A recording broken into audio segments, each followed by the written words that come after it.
We have this urban legend in my city called the Wrong Way Man. Supposedly, you see him standing on the side of the road when you're driving. Some say it's always when you're on the way home. I've seen pictures of the Wrong Way Man. They circulate among us by text messages. They circulate among students, workers, friends, and family here. Oddly, I've never seen any of those pictures posted online. I'm not sure if it's because of fear, because those who've taken the pictures want to perpetuate the mystique of our local urban legend, or because of something else. I was pretty sure those pictures had been a hoax, just someone dressed up as the Wrong Way Man. Maybe it was the same person every time. As far as what the Wrong Way Man looks like, he wears his tattered clothing backwards, usually a flannel shirt and jeans. His painted smiling face looks eerily realistic until he turns to the side and you can see it's a smooth surface. It seems that he shaves his hair off, paints a face over the back of his head, and puts a shoulder-length wig on that covers up his real face. Those who I've met who claim to have spotted the Wrong Way Man say that they waited a week before driving home, staying over at a friend's house or a hotel and not even bothering to go home to pack a suitcase. I've also heard, though, that you need to wait a month. The common consensus seemed to be, if you see him while driving home, don't finish the drive home. Turn around, go somewhere else, and wait for at least a week. I thought it was a bunch of nonsense, until my date and I saw the Wrong Way Man when we were going back to my house from the movies. It was Katie who spotted him. "Slow down," she said. "I think I see that Wrong Way Man you told me about." Katie had only lived in my city for half a year, so one of the things I told her on my quest to share with her as many interesting things as I could had been our local urban legend about the Wrong Way Man. Was it a coincidence that we'd just been talking about him a few days before? I had never seen someone dressed as the Wrong Way Man in person. Pictures, sure, but never in person. My foot was shaking as I eased up on the gas. It was dark, nearing midnight dark, and there were either no streetlights or they were off. My car's headlights lit him up. On the side of the road, he was facing us. Actually, he had his back to us. The painted face was facing us. The jeans and flannel shirt and wig were all turned our way as well. His arms and legs looked wrong. They were shoved down in his clothing the opposite way. I wanted to be amused, but I was alarmed.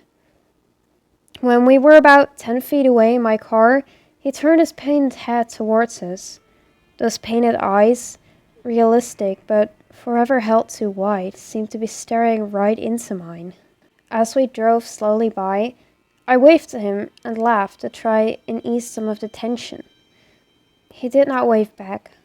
I looked at Katie. She was waving too, but she wasn't laughing. I glanced back in time to see the slick side of that person's shaved, painted head, and the optical illusion of a real face being there was shattered. Shattered, but somehow worse for it. Also, when I peered into the rearview mirror as we increased our distance, I thought I saw something glinting beneath the shoulder-length wig he wore. And then he was gone, lost to the darkness. I picked up speed. He hadn't been walking, but somehow I was worried he would come after us too quickly. "So what do we do now?" Katie said.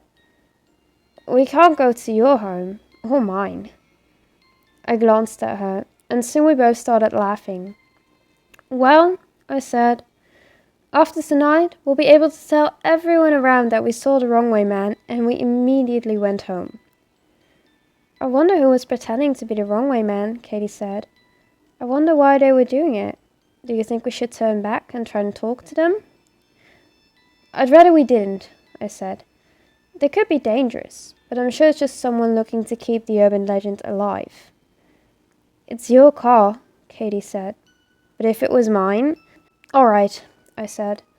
"We'll turn back around. My grandpa used to say, if you're in doubt which turn to make, you can always take a U-turn until you figure things out.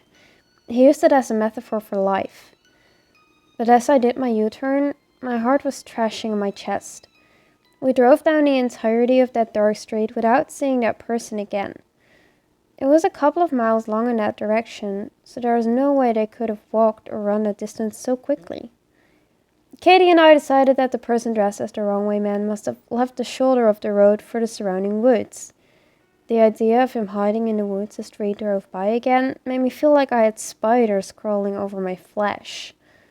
We did another U-turn, and during that whole time I kept glancing around in case that person jumped at us from out of nowhere. But soon we were heading back in the direction of my house with no second look at the wrong way man. Katie and I tried to laugh it out, and we tried talking about other things, but both of us were pretty scared. We couldn't stop chatting about everything and nothing, or glancing out the windows or into our side mirrors. We turned into my subdivision, then we turned into my street, and everything changed. As soon as we turned into my street, we started to go backwards instead of forward. "Did you put it in reverse?" Katie said. Her hand was gripping my arm. It was cold as ice.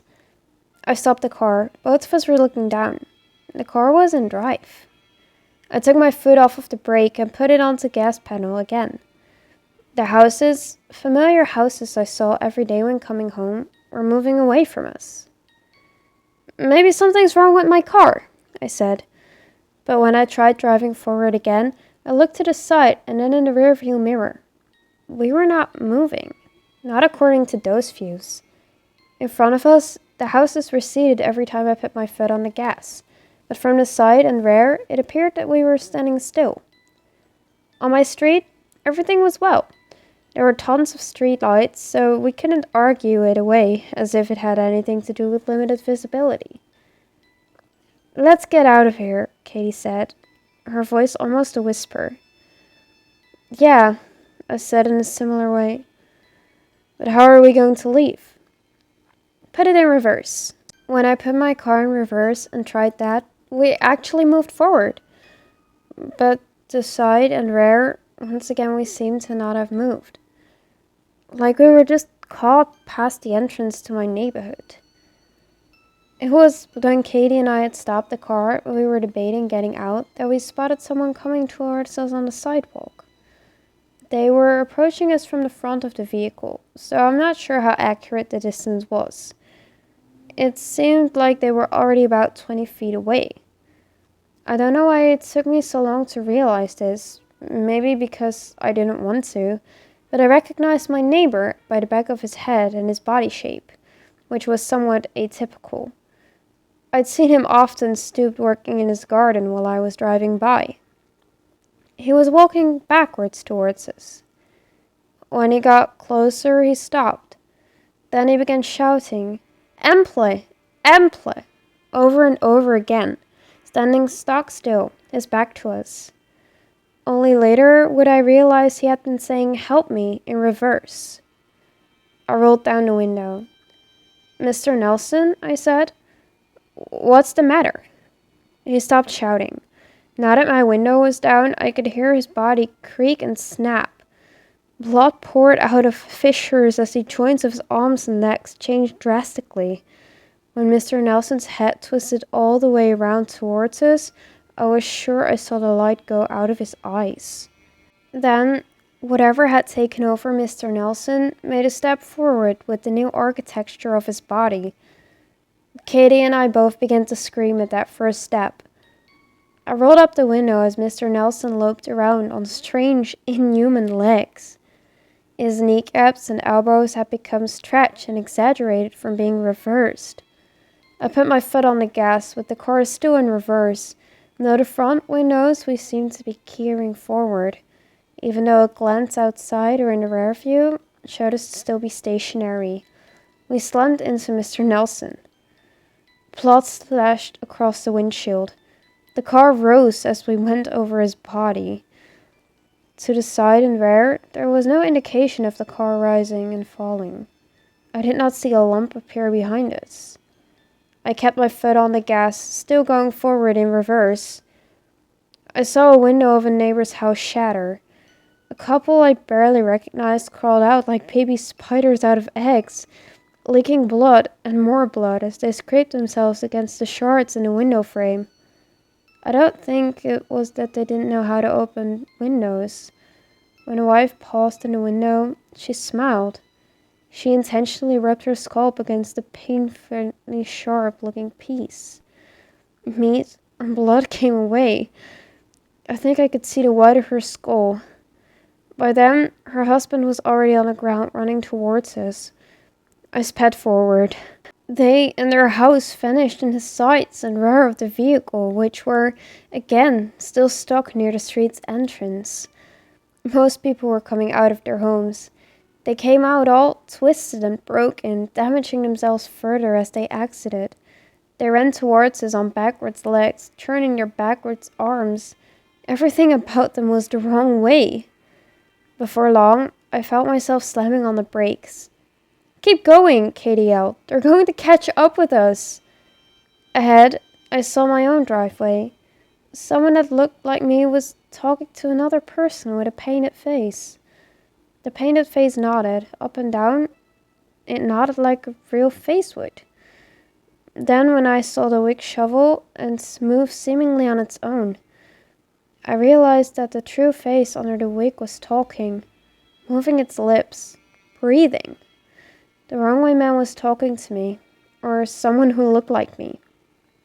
At the same time, Katie was reaching over me, trying desperately to put her foot on the gas. A couple of twisted pieces of bone and meat collided with the windshield. Two faces bunched up folds of necks leered at me out of glazed eyes. These were faces I should have recognized. Their twisted arms continued to beat at the window, even though their eyes told me that no one was home. A spider's web of cracks spread across the windshield, its grooves called blood. I slammed my foot on the gas while helping to steady Katie back into her seat. We flung those two off, and right after we ran over an entire family in quick succession. I didn't have time to feel guilty. These were not my neighbors. These were not my neighbors. These were not... Katie and I both began to change. I heard some of my bones break. I felt it a moment later, like the reverse of lightning before thunder. Katie and I started screaming, almost in unison, and about in the same tune. It was like a choir of pain and fear and pain had risen up with us as instruments. "Keep your head back," I yelled as I strove to keep my head pinned against my seat. "Don't let it twist around. No matter what happens to the rest of their bodies, we can't let it kill us." "I know," Katie said. "Just get this car out of here. Make a U-turn or something." Make a U-turn, I thought. What was it my grandpa said about life, and how if you didn't know what to do, you could always make a U-turn? Still in reverse, yet going forward, I wheeled the car, screeching around. I didn't glance out the sides or rear. I gunned it, heading back towards where we had came from. The wrong-way man waited. He waited for me at the juncture of my driveway and the street. His painted mouth grinned forever. His painted eyes were too wide and incapable of blinking. We passed him and drove out of the neighborhood. Katie and I weren't out of the woods, though. I was able to get us to a nearby gas station before my legs and arms, which were partway reversed and leaking blood, completely gave out. We crawled out of the vehicle and onto the cold, hard concrete of the gas station. I blacked out almost at once, but Katie tells me she retained consciousness until the ambulance arrived. I don't envy her. We spent months in the hospital with broken bones and torn ligaments and muscle. I think the only thing that had saved us permanent damage might have been the seats of our vehicle resisting our changes. We told the doctors we had been in a car accident. They shook their heads at us and kept asking questions. I did go home, eventually. We both did. The reason I went home was because one of my neighbors that we had run over with my car came to the hospital to visit me. They seemed completely fine, as if nothing happened and the wrong-way man had never changed them.